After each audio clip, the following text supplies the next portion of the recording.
برادران بدخشانی عزیزی ما احترامونه خواهش میکنیم.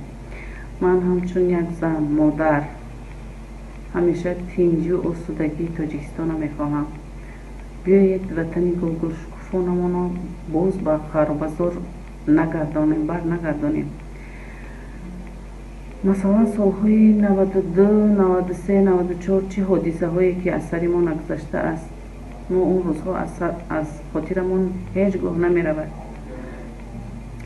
شما به هر خیل ایوغوها داده نشوید، از پای ایوغگران نروید.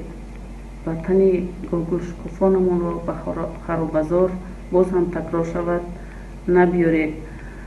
مثلا این جمهوری همسایه‌مان افغانستان را میگیریم.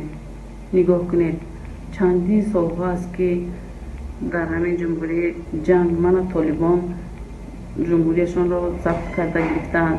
وقتی که همه ساختارها به شما داده می شوند، آنها از این فرصت ممکن است که استفاده برند و به وطن ما داخل گردند، وطن ما را ناآرام سازند.